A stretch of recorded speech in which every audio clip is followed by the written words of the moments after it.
जो स्त्री अपने पति का अपमान करती है, उसका नाम लेकर बुलाती है, एक थाली में भोजन करती है या पति से पहले भोजन करती है, वो स्त्री ये कथा जरूर सुने। पति के साथ भोजन करने वाली औरतें ये वीडियो जरूर देखें। नमस्कार मित्रों, आपका स्वागत है आपके अपने YouTube चैनल नवीन स्टोरी ऑडियो में। मित्रों, ये कहानी बहुत ही ज्ञानवर्धक और शिक्षाप्रद है। इस कहानी को सुनने के बाद आपका मन हमेशा प्रसन्नचित्त और आनंदमय रहेगा। तो चलिए शुरू करते हैं आज की कहानी।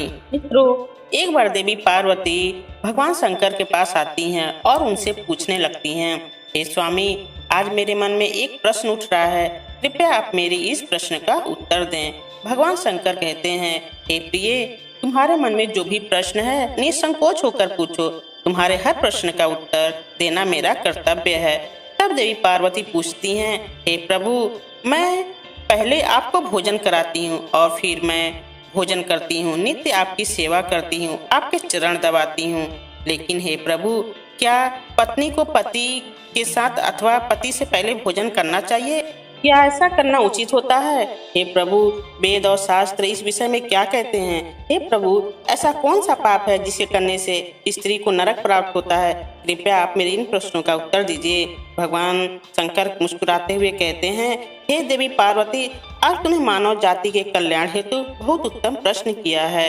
हे देवी, तुमने जो प्रश्न किया है उसका समाधान देवी सुदेवा की कथा सुनने से प्राप्त हो जाएगी। तब देवी पार्वती कहती हैं, हे प्रभु, ये देवी सुदेवा कौन थी? भगवान शंकर कहते हैं, हे देवी, तुम्हारे आग्रह पर आज मैं तुम्हें रानी सुदेवा की कथा सुनाता हूँ। तुम्हारी सारी समस्याओं का समाधान इस प्राचीन कथा में ही है। इस कथा में तुम्हें तुम्हारे सारे प्रश्नों का उत्तर मिल जाएगा, इसलिए इस कथा को ध्यान पूर्वक सुनो। मित्रों, भगवान शंकर कहते हैं, जो भी मनुष्य इस कथा को ध्यान पूर्वक सुनता है और इसका प्रचार प्रसार करता है वह सौभाग्यशाली होता है, उसे कभी नरक की प्राप्ति नहीं होती है। तब देवी पार्वती कहती हैं, हे स्वामी, मैं इस कथा को अवश्य ध्यान पूर्वक सुनूंगी, कृपया आप इस कथा को कहिए। भगवान शंकर कहते हैं, हे देवी पार्वती, प्राचीन काल में अयोध्या राज्य में महाराज इक्ष्वाकु राज्य करते थे। वे धर्म का पालन करने वाले गुणवान, चरित्रवान और अत्यंत कुशल राजा थे। उनका विवाह काशी नरेश की पुत्री सुदेवा के साथ हुआ था। सुदेवा सत्य का व्रत पालन करने में तत्पर, गुणवान, चरित्रवान तथा महान पतिव्रता थी। महाराज इक्ष्वाकु पुण्य आत्मा थे। उन्होंने अनेक यज्ञ तथा अनेक पुण्य कार्य किए थे। उन्होंने देवालय बनवाए, तालाब खुदवाए तथा साधु संतों की सेवा में सदा तत्पर रहते थे। महाराज इक्ष्वाकु के नगर के समीप एक घना जंगल था। उस जंगल में एक सूअर अपनी पत्नी और अपने पुत्र पौत्रों के साथ रहा करता था। वह सूअर बड़ा ही विशालकाय और भयंकर आकार वाला था, जिससे सभी मनुष्य भयभीत रहते थे। उस सूअर के भय से मनुष्य उस वन के रास्ते से आने जाने से भी डरते थे।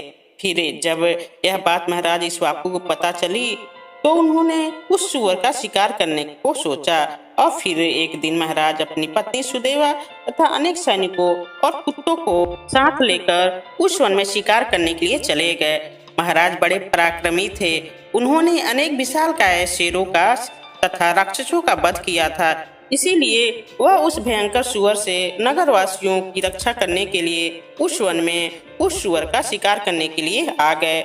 जब उस भयंकर आकार वाले सूअर ने महाराज को वन की तरफ आते देखा तो वह सूअर अपनी पत्नी से कहने लगा, हे प्रिय, देखो, ये कौशल देश के महान सम्राट इक्ष्वाकु हैं।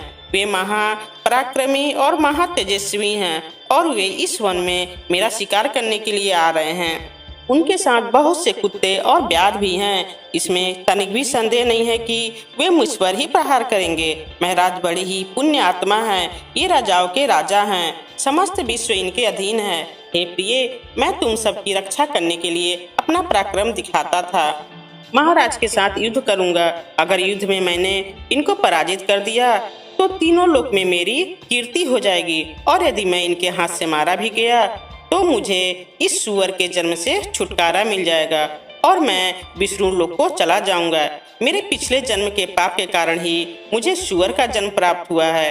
हे प्रिय, तुम मेरा मुंह छोड़कर हमारे पुत्र और पौत्रों को लेकर पर्वत की गुफा में चली जाओ।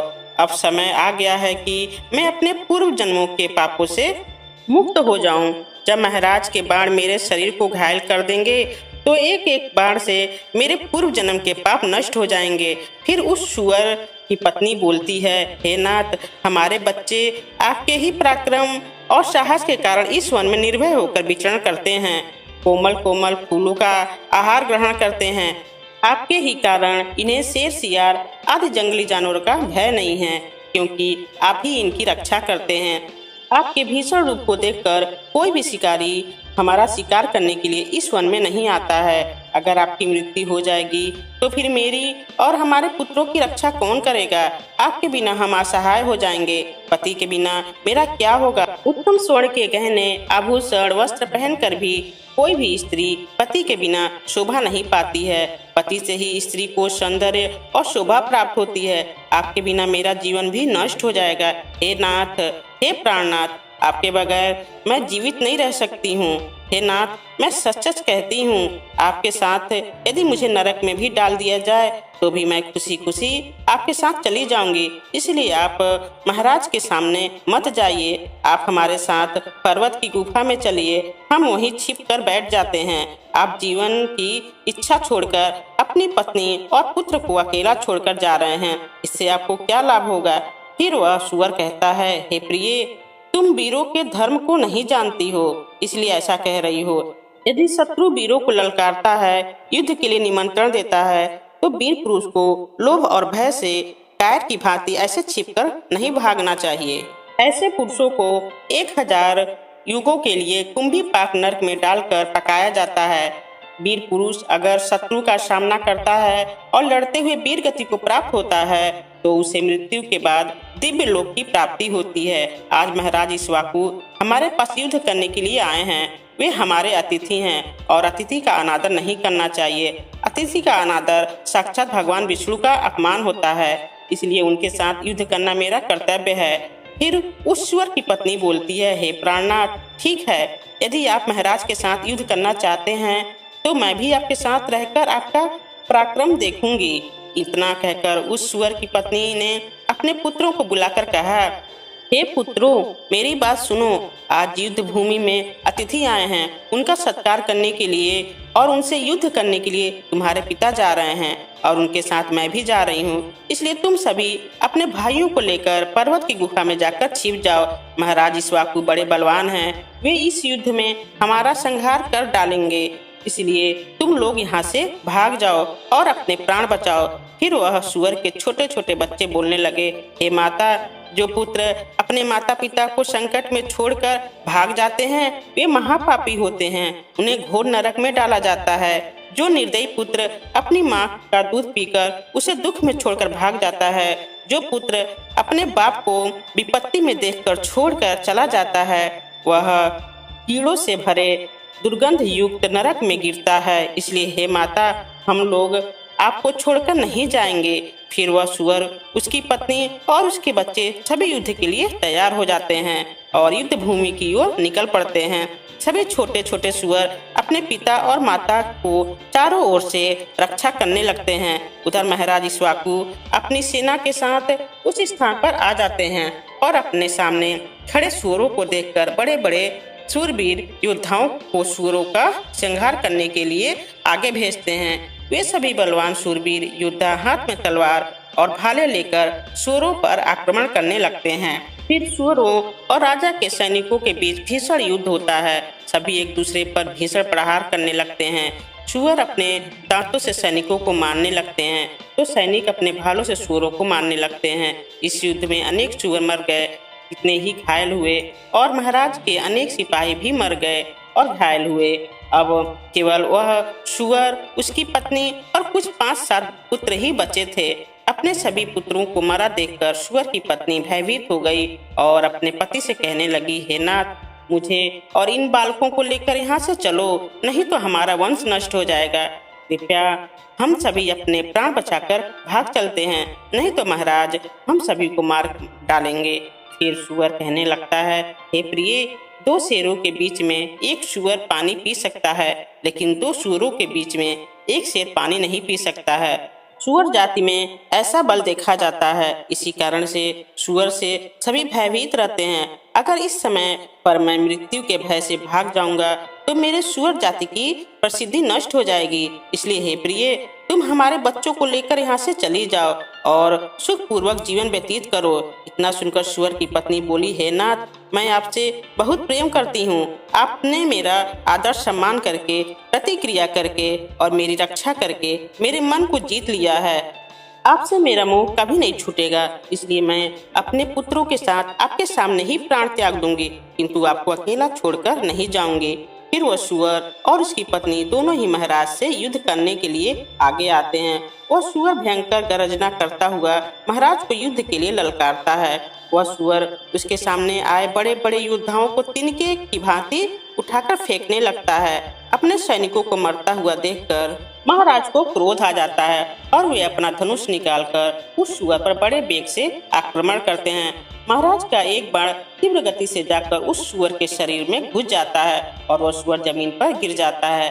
फिर महाराज उस पर प्रहार करते हैं और सुअर को मार डालते हैं। सुअर के मरते ही उसके प्राण निकलते हैं और विष्णु लोक को चले जाते हैं। फिर महाराज के सैनिक अपने हाथ में भाले लेकर उस सुअर की पत्नी को मारने के लिए उसकी ओर जाने लगते हैं।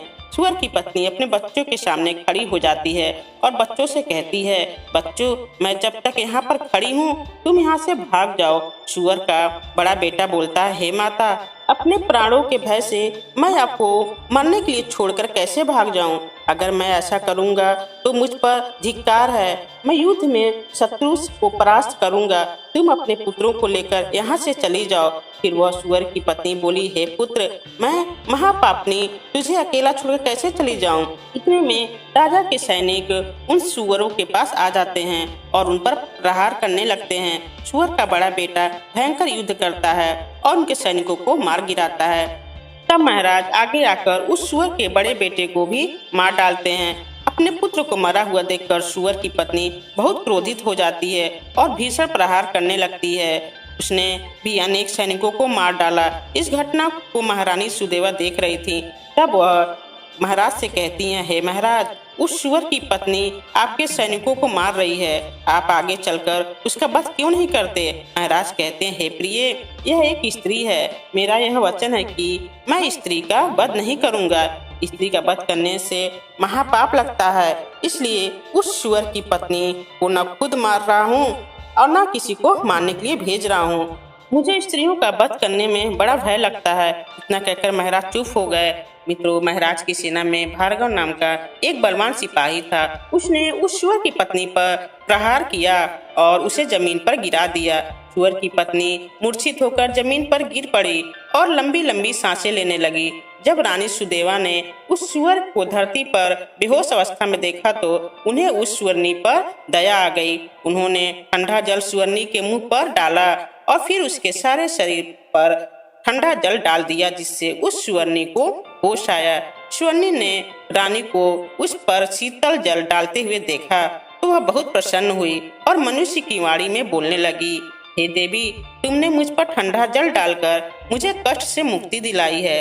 तुम्हारा कल्याण हो। सुअरनी के ऐसे वचन सुनकर रानी सुदेवा को बड़ा आश्चर्य हुआ। वह सोचने लगी, ये तो आज मैंने बड़ी विचित्र बात देखी है। ये सुअरनी तो मनुष्य की वाणी में सुंदर और स्पष्ट संस्कृत बोल रही है। फिर रानी ने उस सुअरनी से कहा, हे भद्रे, तुम कौन हो?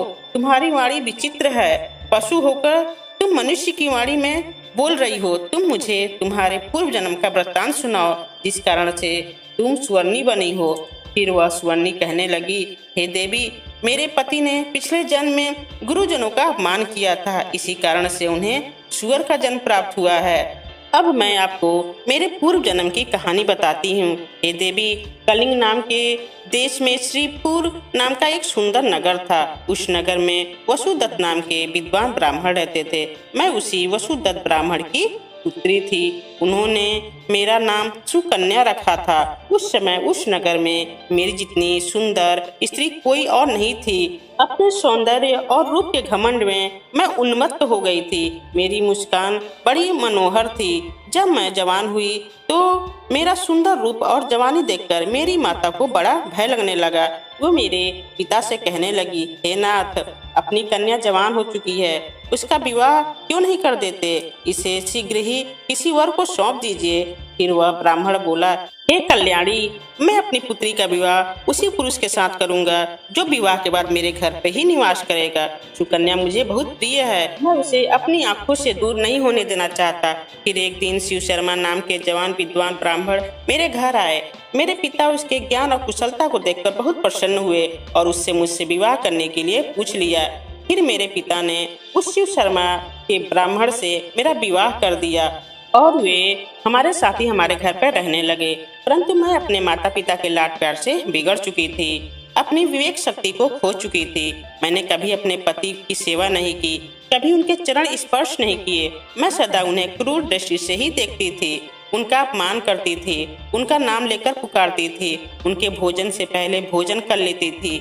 मैं अपने पति से ही खुद के लिए भोजन परसवा लेती थी और अपने मर्जी से स्वच्छंद होकर कहीं भी घूमती रहती थी और बात बात पर अपने पति का अपमान करती थी। मैंने उनके साथ कभी सहवास भी नहीं किया, उन्हें मेरे शरीर को भी कभी हाथ लगाने नहीं दिया। शिव शर्मा बहुत ही शांत स्वभाव के थे। उन्होंने मुझे काफी दिनों तक सहन किया और फिर एक दिन वे अत्यंत दुखी होकर मुझे छोड़कर चले गए। मेरे पति के जाते ही मेरे पिता बहुत दुखी हो करके कहने लगे, हे प्रिय, सुनो, हमारे दामाद हमारी पुत्री को छोड़कर चले गए हैं। हमारी पुत्री ही पापी है। दामाद तो विद्वान थे, मैं क्या जानता था कि हमारी पुत्री सुकन्या दुष्ट और कुलनाशिनी होगी। फिर मेरी माता बोली, हे नाथ, हमारी पुत्री आपके ही लाड प्यार से बिगड़ गई है। इसे सही राह पर लाने के लिए आपको ही कुछ करना होगा। पिता के घर में रहने वाली कन्या दुराचारी बन जाती है, इसलिए कन्या को कभी भी शादी के बाद अपने घर पे नहीं रखना चाहिए, उसे उसके पति के घर पर ही रहना चाहिए। हमारी कन्या बहुत दुष्ट और पापनी है, आप इसका त्याग करके उसे इसके पति के पास भेज दीजिए। इस प्रकार माता के वचन सुनकर मेरे पिता बहुत क्रोधित हुए और मुझे कहने लगे, हे दुष्टा, हमारे कुल में कलंक लगाने वाली दुराचारणी, तेरे ही कारण शिव शर्मा हम सबको छोड़कर चले गए। इसलिए तेरा पति जहाँ पर है तू वहीं पर चली जा, अथवा तुझे जो स्थान अच्छा लगे वहाँ पर चली जा। फिर मैं अपने घर को छोड़कर चली गई। बाहर जाने पर मुझे लोग उल्टा, पापनी, दुराचारणी कहकर संबोधन करने लगे। इसलिए मैं अपने पति को ढूंढते हुए वन में चली गई।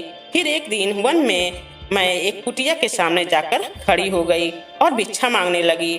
वहाँ पर उस कुटिया में रहने वाली मंगला नाम की एक स्त्री ने मुझे देखकर अपने पति से कहा, हे स्वामी, द्वार पर एक दुखिया दुबली पतली स्त्री भिक्षा मांगने के लिए आई है। मंगला का पति शिव शर्मा ही था, जिन्होंने मेरा त्याग किया था। मुझे देखकर उन्होंने मुझे पहचान लिया और अपनी पत्नी से कहने लगे, हे प्रिय, ये मेरी पहली पत्नी सुकन्या है, जो मुझे बहुत प्रिय थी, इसलिए तुम इसका आदर सत्कार करो और इसे अपने घर पर स्थान दो। मंगला ने अपने पति की आज्ञा का पालन करते हुए मुझे घर के अंदर बुला लिया और मुझे पहनने के लिए अच्छे वस्त्र दिए। फिर एक दिन मैं बैठकर मंगला के अच्छे स्वभाव का और अपने दुष्ट स्वभाव का विचार करने लगी और मुझे बड़ा दुख होने लगा। अधिक चिंता करने के कारण मेरा हृदय फट गया और उसी क्षण मेरी मृत्यु हो गई। फिर यम के 2 दूत उस स्थान पर आ गए और मुझे उठाकर यमलोक ले गए। वहाँ पर यमराज ने मेरा लेखा जोखा देखा और यमदूतों से कहा कि हे दूतों, इस पापनी स्त्री ने अपने पति का बहुत अपमान किया है। ये पति से पहले ही भोजन कर लेती थी, अपने पति को नाम लेकर बुलाती थी, उससे घर का काम करवाती थी, इसलिए इस पापी स्त्री को ले जाकर नरक में डाल दो। फिर यमदूत मुझे नरक ले गए और उन्होंने मुझे जलते हुए अंगारों में डाल दिया। लोहे के जलते हुए पुरुष बनाकर मुझे उन्हें आलिंगन करवाया। वहाँ नरक में मुझे अनेक वर्षों तक कष्ट भोगने पड़े। फिर नरक की सजा भुगतने के बाद यमराज ने मुझे सुवर्णी के जन्म में डाल दिया। सुवर्णी बोली, हे देवी, इस प्रकार मैंने आपको मेरे पूर्व जन्म का वृत्तांत सुना दिया। कृपया आप मुझे इस जीवन से मुक्ति दिला दो। आपने अपने पति की बहुत सेवा की है, इसलिए मुझे आपका थोड़ा सा पुण्य प्रदान करो। फिर रानी सुदेवा महाराज से कहती है, हे स्वामी, अब मैं क्या करूं? आप जो आज्ञा देंगे मैं वही करूंगी। महाराज इक्ष्वाकु कहते हैं, हे प्रिय, ये बेचारी बहुत दुख उठा रही है, तुम अपने पुण्य से इसका उद्धार करो। महाराज की आज्ञा लेकर रानी सुदेवा ने सुवर्णिक से कहा, हे देवी, मैं अपने 1 वर्ष का पुण्य तुम्हें प्रदान करती हूँ। रानी के इतना कहते ही उस सुवर्णिक के प्राण चले गए और उसके शरीर से एक दिव्य स्त्री प्रकट हुई। फिर वह महारानी और महाराज को नमस्कार करके विष्णु लोक को जाने लगी। भगवान शंकर कहते हैं, हे देवी पार्वती, इस प्रकार से मैंने तुम्हें यह महान कथा सुनाई है। तुम्हें तुम्हारे सभी प्रश्नों के उत्तर भी मिल गए होंगे। देवी पार्वती कहती हैं, हे स्वामी, आपने आज मुझे बहुत ही पवित्र कथा सुनाई और मेरी सभी शंकाओं का निवारण भी किया। तो हम भोजन करने के कुछ नियम बता रहे हैं। मित्रों, हमारे हिंदू धर्म में भोजन के कुछ नियम हैं जिनका पालन हमें जरूर करना चाहिए। भोजन करने से पहले हमें अपने 5 अंग, दोनों हाथ, दोनों पैर और अपना मुख जरूर धोना चाहिए। भोजन करने से पहले अन्य देवता और अन्नपूर्णा माता की स्तुति करके उनका धन्यवाद देते हुए तथा सभी भूखे प्राणियों को भोजन प्राप्त हो, ईश्वर से ऐसी प्रार्थना करके भोजन करना चाहिए। भोजन बनाने वाली महिलाओं को स्नान करके और शुद्ध मन से मंत्र जाप करते हुए ही रसोई घर में भोजन बनाना चाहिए। सबसे पहले 3 रोटियां एक गाय के लिए, एक कुत्ते के लिए और एक कौवे के लिए अलग निकालकर अग्निदेव को भोग लगाकर ही घर वालों को खिलाना चाहिए। परिवार के सभी लोगों को एक साथ मिलकर भोजन करना चाहिए। जो व्यक्ति सिर्फ एक समय भोजन करता है वह योगी और जो 2 समय भोजन करता है वह भोगी कहा गया है। भोजन पूर्व और उत्तर दिशा की ओर मुख करके ही करना चाहिए। दक्षिण दिशा की ओर किया गया भोजन प्रेत को प्राप्त होता है। पश्चिम दिशा की ओर किया गया भोजन से रोग की वृद्धि होती है। बिस्तर पर बैठकर भोजन नहीं करना चाहिए। भीष्म पितामह के द्वारा अर्जुन को दिए गए संदेशों में कहा गया है कि जिस थाली में किसी का पैर लग जाए उस थाली का त्याग करना चाहिए। भीष्म पितामह कहते हैं कि भोजन के दौरान थाली में बाल आने से उसे वहीं छोड़ देना चाहिए। भोजन परोसते हुए थाली को अगर कोई लांग देता है तो उसे नहीं खाना चाहिए, उसे कीचड़ के समान समझना चाहिए। भीष्म पितामह ने अर्जुन को बताया है कि एक ही थाली में भाई भाई भोजन करे तो वह अमृत के समान होता है। ऐसे भोजन से धन्य, धान, स्वस्थ और लक्ष्मी की वृद्धि होती है। भीष्म पितामह ने बताया है कि पति पत्नी को एक ही थाली में भोजन नहीं करना चाहिए। अगर पति पत्नी एक ही थाली में भोजन करते हैं तो ऐसी थाली मादक पदार्थों से भरी मानी जाती है। पत्नी को पति के भोजन करने के उपरांत ही भोजन करना चाहिए। इससे घर में सुख समृद्धि बढ़ती है। तो मित्रों, कहानी कैसी लगी हमें कमेंट करके जरूर बताएं। मित्रों, आप लोग कहानी को पढ़ तो लेते हो लेकिन कमेंट नहीं करते। So please like, share, comment and subscribe जरूर कर दें। सो मित्रों, मिलते हैं अगले वीडियो में एक नई कहानी के साथ। राधे राधे मित्रों।